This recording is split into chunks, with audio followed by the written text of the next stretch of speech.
ಸಮುದ್ರ ಪಾಲಾಗಿದ್ದ ವಿದ್ಯಾರ್ಥಿನಿಯರ ಕುಟುಂಬಕ್ಕೆ ಜಿಲ್ಲಾಡಳಿತದ ಮೂಲಕ ಪರಿಹಾರ ವಿತರಣೆ ಕ್ರಮ. ಜಿಲ್ಲಾಧಿಕಾರಿ ಅಕ್ರಂ ಪಾಷಾ ಕೋಲಾರ ಜಿಲ್ಲೆಯ ಮುಳಬಾಗಿಲು, ಕೊತ್ತೂರು ಮೊರಾರ್ಜಿ ದೇಸಾಯಿ ವಸತಿ ಶಾಲೆಯ ವಿದ್ಯಾರ್ಥಿಗಳು ಪ್ರವಾಸಕ್ಕೆ ಬಂದಿದ್ರು. 46 ಶಾಲಾ ವಿದ್ಯಾರ್ಥಿಗಳು, 6 ಶಿಕ್ಷಕರು ಸೇರಿದಂತೆ ಒಟ್ಟು 57 ಜನರು ಬಸ್ಸಿನಲ್ಲಿ ಪ್ರವಾಸಕ್ಕೆ ತೆರಳಿದ್ದರು.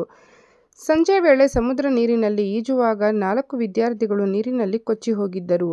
ಪ್ರಸ್ತುತ ಸಮುದ್ರದಲ್ಲಿ ಕೊಚ್ಚಿ ಹೋಗಿದ್ದ 4 ವಿದ್ಯಾರ್ಥಿಗಳ ಮೃತದೇಹ ಪತ್ತೆ ಹಚ್ಚಲಾಗಿದ್ದು, ಇಂದು ವಿದ್ಯಾರ್ಥಿನಿಯರ ಪಾರ್ಥಿವ ಶರೀರಗಳನ್ನು ಕೋಲಾರ ಜಿಲ್ಲಾಡಳಿತ ಭವನದ ಬಳಿ ಮಾನ್ಯ ಜಿಲ್ಲಾಧಿಕಾರಿಗಳಾದ ಅಕ್ರಂ ಪಾಷಾ ಅವರು ಹಾಗೂ ಜಿಲ್ಲಾ ಪೊಲೀಸ್ ವರಿಷ್ಠಾಧಿಕಾರಿ ಬಿ. ಅನಿಲ್ ಅಂತಿಮ ನಮನ ಸಲ್ಲಿಸಿ ಭಾವುಕರಾಗಿ ಅವರವರ ಊರಿಗೆ ಬೀಳ್ಕೊಟ್ಟರು. ಮೃತ ಕುಟುಂಬಕ್ಕೆ ಸಾಂತ್ವನ ಸೂಚಿಸಿದ ಜಿಲ್ಲಾಧಿಕಾರಿಗಳು ಘಟನೆಗೆ ಸಂಬಂಧಿಸಿದಂತೆ ಪ್ರಾಂಶುಪಾಲೆಯನ್ನು ಅಮಾನತು ಮಾಡಲಾಗಿದೆ. ಉಳಿದ ಅತಿಥಿ ಶಿಕ್ಷಕರನ್ನು ಕೆಲಸದಿಂದ ವಜಾ ಮಾಡಲಾಗಿದೆ. ಸರ್ಕಾರವು ಘೋಷಿಸಿದ ತಲಾ 5 ಲಕ್ಷಗಳ ಪರಿಹಾರವು ಈಗಾಗಲೇ ಜಿಲ್ಲಾಧಿಕಾರಿಗಳ ಖಾತೆಗೆ ಜಮೆಯಾಗಿದ್ದು, ಇಂದು ಚೆಕ್ ಮುಖಾಂತರ ಮೃತ ವಿದ್ಯಾರ್ಥಿಗಳ ಪೋಷಕರಿಗೆ ತಲುಪಿಸಲಾಗುವುದು ಎಂದರು.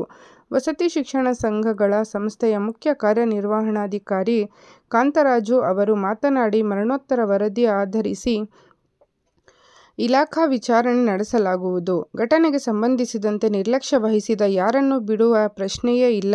ಸೂಕ್ತ ಕ್ರಮ ಜರುಗಿಸಲಾಗುವುದು ಎಂದರು. ಅವರೊಂದಿಗೆ ಅಂಬೇಡ್ಕರ್ ಅಭಿವೃದ್ಧಿ ನಿಗಮದ ವ್ಯವಸ್ಥಾಪಕ ನಿರ್ದೇಶಕರಾದ Praveen P.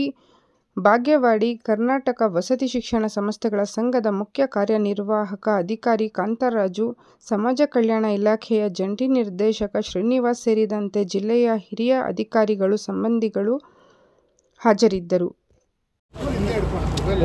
Mobile sir ಸೂರಿಂದ ಕನ್ಕೊಳ್ಳಿ sir, mobile ತೆಗಿಯೋಣ, ನಂಗೆ ಮೊಬೈಲ್ ನೋಡು.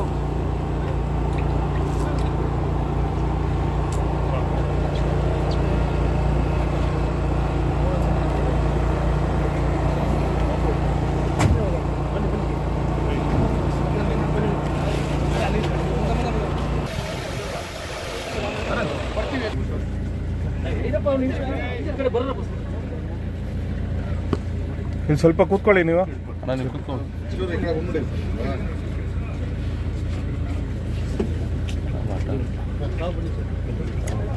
ಚೂರು ಕೂತ್ಕೋಬೇಕು.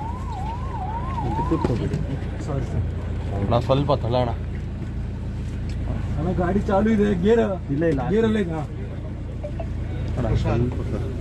ಒಂದು ಯಾರು ಫ್ಯಾಮಿಲಿ ಮೆಂಬರ್ ಅದಕ್ಕೆ ನಿಮ್ಗೆ ಹೇಳ್ತಾರೆ ಏನಂತಾರಲ್ಲ.